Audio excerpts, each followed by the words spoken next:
Hello guys, মেগাপারিতে পেয়ে যাচ্ছেন 60% bonus. হ্যাঁ গাইস, আপনি 60% বোনাস পেয়ে যাবেন শুধু মেগাপারি অ্যাপে। সো দেরি না করে এখনই খুলে ফেলুন আপনার মেগাপারি অ্যাকাউন্ট।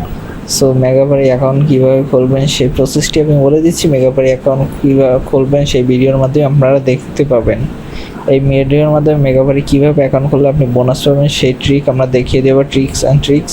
সেই জন্য অপেক্ষা করুন এবং অ্যাকাউন্ট খোলার জন্য অবশ্যই উপরে রেজিস্ট্রেশনে ক্লিক করতে হবে। রেজিস্ট্রেশন ক্লিক করুন, তারপর অন ক্লিকে ক্লিক করুন। এইখানে একটি কান্ট্রিতে আপনার কারেন্সিতে আপনার কারেন্সি সিলেক্ট করবেন। অবশ্যই প্রোমো কোডের জায়গায় মেগাপারি অফিসিয়াল প্রোমো কোড যেটা স্ক্রিনে দেওয়া থাকবে, আমি বলে নিচ্ছি CV9। হ্যাঁ গাইস, তারপর আবারও বলে নিচ্ছি CV9। আমাদের ক্যাপশনে দেওয়া থাকবে মেগাপারি অফিসিয়াল প্রোমো কোড, যেটার মাধ্যমে আপনি বোনাস পাবেন। CV9 লিখে সবগুলো করে আপনি অ্যাপ্লাই করে দিবেন, তারপর রেজিস্ট্রেশন বাটনে ক্লিক করবেন।